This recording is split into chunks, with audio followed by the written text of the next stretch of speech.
18h30 sur Al-Oula, ravi de vous retrouver pour cette nouvelle édition à la une ce soir.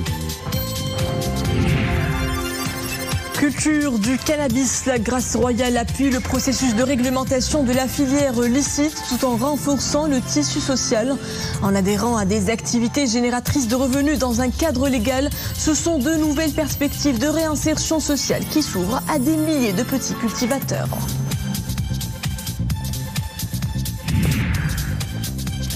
L'eau, la ressource se raréfie. Certaines localités en milieu rural font face à des pénuries récurrentes. Exemple à El Hajeb où une mobilisation collective s'organise pour pallier la surexploitation de la ressource.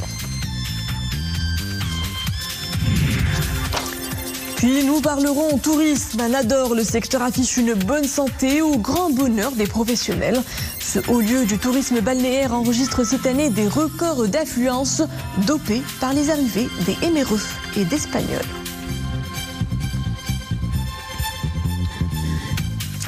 Bonsoir. Culture du cannabis. Les surfaces autorisées grandissent. La reconversion des cultures illicites en activité légale fait monter le nombre d'agriculteurs agréés. Sortis de l'illégalité, des milliers de cultivateurs grassiers trouvent de nouveaux débouchés pour leur production. Un marché de niche qui profite à ces opérateurs actifs dans des segments notamment thérapeutiques. Reportage dans la province de Taounat avec Abslam Khalwi, Ibrahim El-Ghouti et Boubkar Mnghbrit.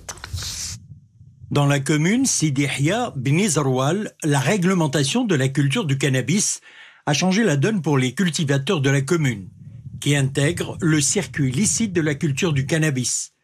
Les bénéficiaires de la grâce royale étaient pour la plupart des personnes qui faisaient l'objet de poursuites. Elles sont aujourd'hui libres et soulagées de sortir de la clandestinité. J'ai vécu pendant de longues années caché. Je ne pouvais sortir dehors, je ne pouvais aller voir le médecin en cas de maladie. Sa Majesté le Roi, que Dieu le protège, nous offre une nouvelle chance de nous réintégrer dans la société grâce à cette décision d'une portée humaniste profonde. Cela fait 7 ans que j'étais recherché, je vivais cloîtré à la maison avec toujours la peur au ventre d'être un jour arrêté.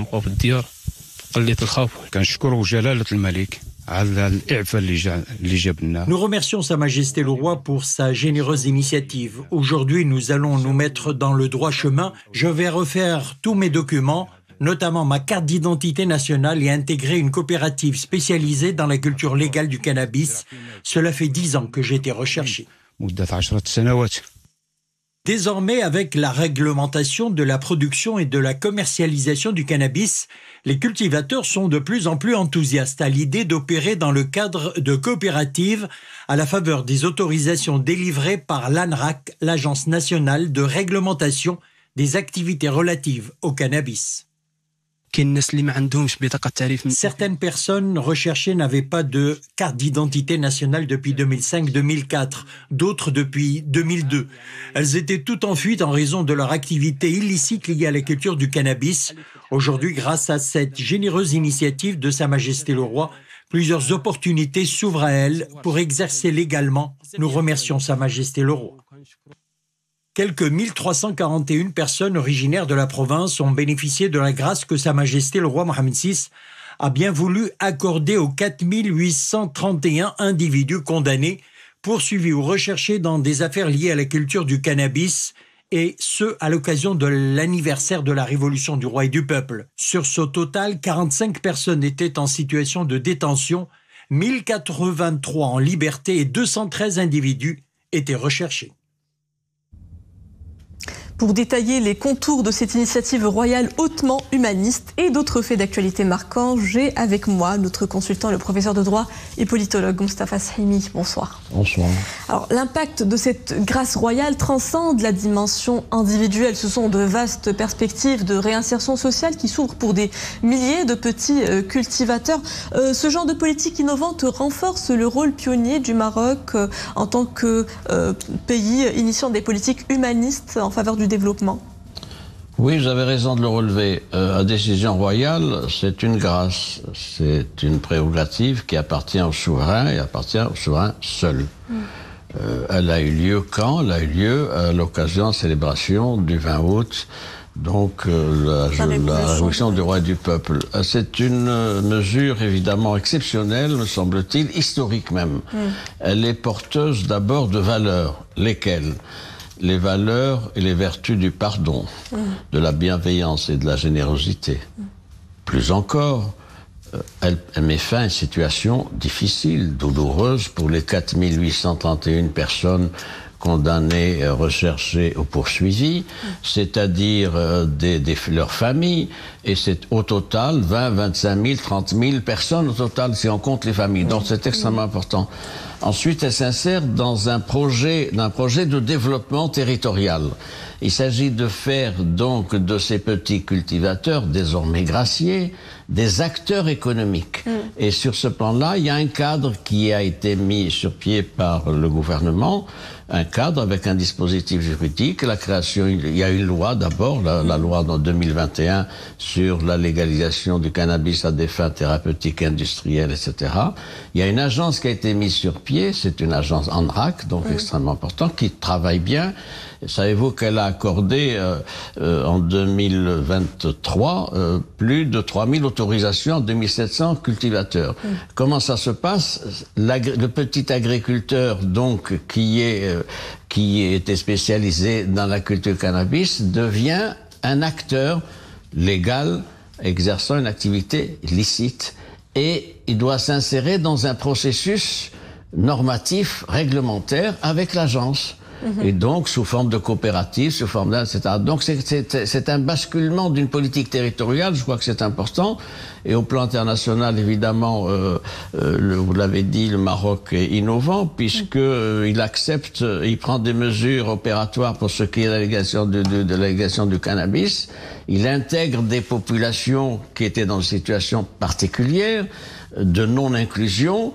Et puis la portée économique et sociale évidemment de cette politique, au-dedans évidemment, mais aussi comme marché, comme porteur pour nos exportations. Et en termes de conditions de culture, professeur, les champs de cannabis sont réputés pour être assez résistants à la sécheresse, fort heureusement, car le déficit hydrique reste de mise dans plusieurs de nos provinces. Sans précipitations significatives cette année, la ressource en eau s'amenuise, retenue de barrages en baisse, lacs et points d'eau asséchés.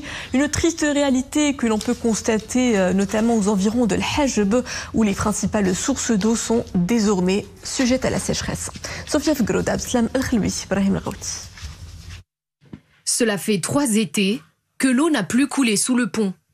Triste spectacle pour les habitants d'Al-Hajb, pourtant habitués à passer la saison au frais, ici sur les bords de Ain Dhiba.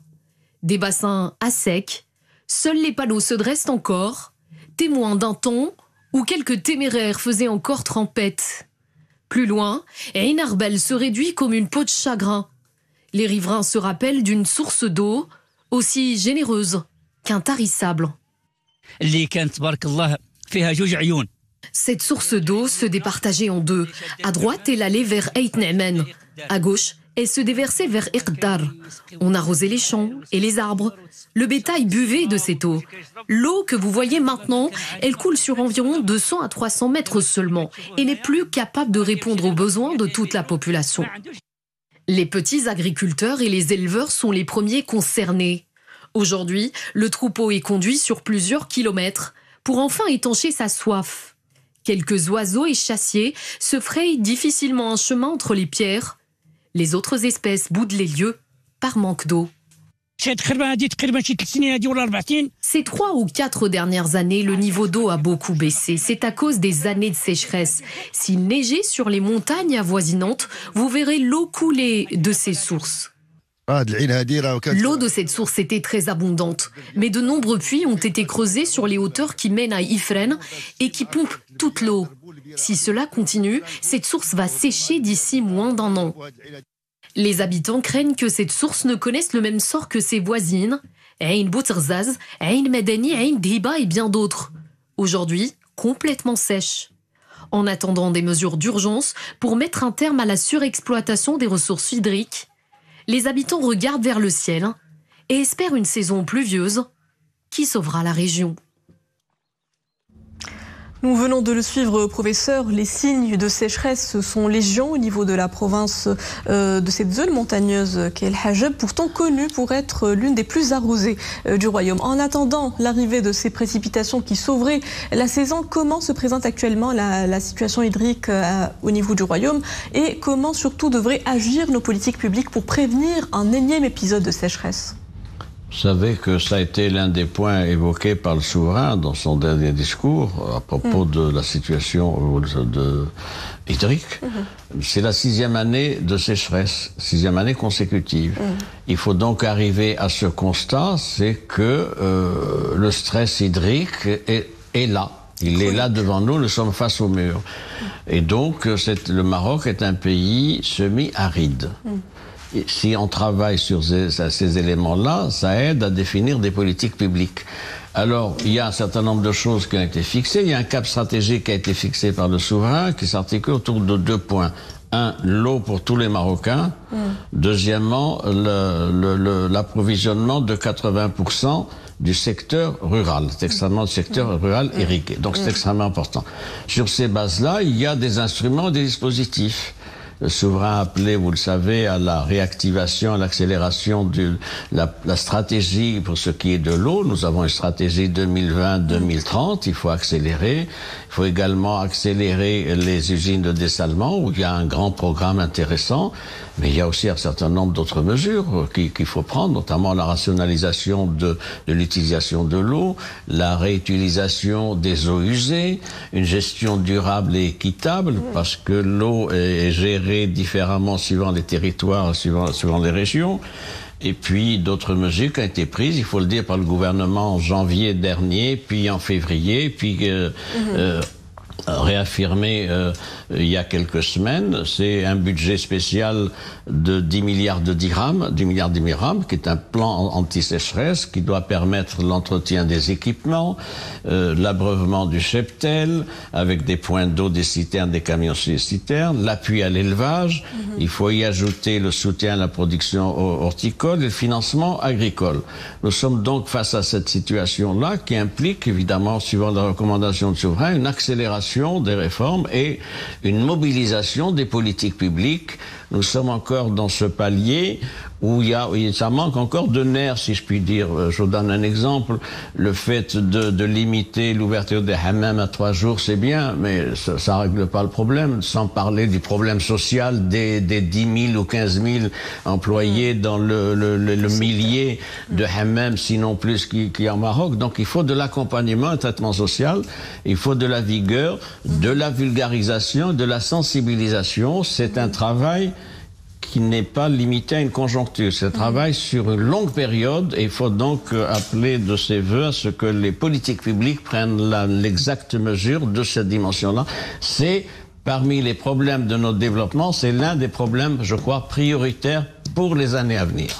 Et sur un autre volet, professeur, nous avons assisté cette semaine aux travaux préparatoires de la 9e conférence internationale de Tokyo sur le développement de l'Afrique. Une réunion qui s'est déroulée sur fond de cafouillage. Je rappelle notamment l'intrusion de l'entité fantoche du Polisario à cette réunion tenue par Tokyo. La diplomatie japonaise n'a pas tardé à dénoncer ces manœuvres, réitérant de manière solennelle sa non-reconnaissance de cette entité fantoche. Quel commentaire vous en faites ?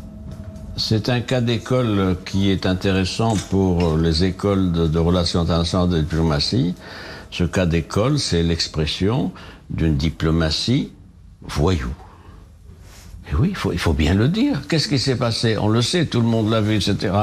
Il y a eu la conférence internationale de Tokyo, donc sur le développement en Afrique, qui se tient à Tokyo du 24 au 25, donc, mais il y avait la réunion du comité préparatoire vendredi, et il y a eu à cette occasion des manœuvres frauduleuses pour faire admettre la pseudo-RSD. Voilà. Et alors, ce sont des éléments donc séparatistes qui sont venus avec les diplomates algériens, des passeports algériens, des badges évidemment délivrés par les autorités nippones puisqu'ils étaient comptabilisés, inscrits comme membres de la délégation algérienne. Il y a eu une effraction. Tout le monde a vu les images de ce pseudo-diplomate séparatiste venant furtivement trouver une place entre tel ou tel délégué, sortir sa mallette, sortir une pancarte qui n'était pas d'ailleurs dans le format graphique de ce qu'est, c'est vous dire la malfaçon. Avec donc République, machin, Fantoche, etc. et qui s'est installé dans un coin de table, qui était vide. C'est un spectacle tout à fait désastreux. Désastreux pour qui? Pour la diplomatie algérienne, c'est-à-dire la diplomatie algérienne en est là. Je rappelle qu'il y a quelques années, un de nos diplomates avait été agressé lors d'une réunion en Amérique latine, si j'ai bonne mémoire, par un diplomate algérien, agressé physiquement. Voilà donc une diplomatie voyou, et ce qui pose un problème, c'est qu'il y a eu agression. Il y a eu agression de qui? Nous avons un de nos diplomates qui était intervenu pour aller enlever donc le chevalet où il y avait la République fantoche. Et voilà que un diplomate entre guillemets algérien, parce que c'était pas un diplomate, c'est une barbouze, tout le monde le sait, qui est venu donc violenter, agresser notre diplomate avec la scène que nous avons vue. Et c'est des méthodes, il faut le dire, déshonorantes pour la diplomatie algérienne. Je rappelle que malgré cela, le Japon a réitéré sa position quant au soutien au plan marocain, etc. Ça avait déjà été fait. Et il faut rappeler aussi que l'Union africaine, lors de la réunion du conseil exécutif le mois dernier à Accra, capitale du Ghana, avait adopté un principe pour ce qui est de l'international, ne seront reconnus comme membres de l'UA participant à ces rencontres internationales que ceux qui sont reconnus par les Nations Unies. C'est une décision importante dont nous en sommes là. Et donc, diplomatie voyou d'un État qui ne sait plus quoi faire compte tenu des échecs répétitifs de sa diplomatie et en creux les avancées de nos diplomaties sur la question nationale. Monsieur Mostafa Sahimi, professeur de droit et politologue, merci pour tous ces éclairages. Merci à vous. En France, l'auteur présumé de l'attaque d'une synagogue a été interpellé dans la nuit après une brève cavale. Le suspect serait un Algérien de 33 ans en situation régulière dans le pays. Le pays, selon le parquet national antiterroriste saisi de l'enquête, le mis en cause a agi à visage découvert, dont les actes ont été capturés par des caméras de vidéosurveillance, déclenchant plusieurs départs de feu. L'attaque n'a pas fait de victimes. Guerre au Proche-Orient, le Hezbollah libanais a annoncé aujourd'hui avoir lancé des centaines de drones et roquettes contre des objectifs militaires en Israël. Une attaque en riposte à l'assassinat d'un de ses chefs. Dans un communiqué à Beyrouth, le Hezbollah a indiqué avoir tiré plus de 320 roquettes sur 11 bases militaires en Israël et sur le plateau du Golan syrien occupé par Israël. L'armée israélienne affirme avoir mené des frappes préventives au Liban pour empêcher une attaque d'envergure, tandis que le Hezbollah a démenti les allégations d'Israël qui a affirmé avoir déjoué une attaque de grande ampleur. Retour chez nous, vous avez pu profiter ce week-end d'une météo estivale, un ciel radieux et une agréable douceur sur les 2 tiers du royaume. Il y a juste à signaler la perturbation qui intéresse les provinces de Midelt, Figig, Tinrir, Ouarzazate, Azelal, Bni Mellal et Boulman. Attention, des averses orageuses comprises entre 15 et 25 mm balayeront jusqu'à 22 h ce soir ces provinces et seront accompagnées de grêles. Des rafales de vent y sont également attendues. Cap à présent sur Nador, 2024 aura été faste pour la destination. La ville a vu converger au cours des 7 premiers mois de l'année bon nombre de visiteurs nationaux et étrangers. Une embellie touristique portée par des arrivées massives des Marocains du monde et de touristes espagnols. Et la région aspire à plus. Nous le verrons dans ce reportage d'Abdelhamid Hallaoui à Abdelmjid Hallaoui, l'Arbin Hiri avec Maria Aouad. Avec ses 14 000 hectares de lagunes, son écosystème riche et diversifié et ses complexes hôteliers aux allures de village de vacances, la destination Nador a de quoi séduire les touristes du monde entier. Riche de sa culture millénaire, de sa délicieuse cuisine et de ses plages à l'eau cristalline, la cité ne cesse de se réinventer.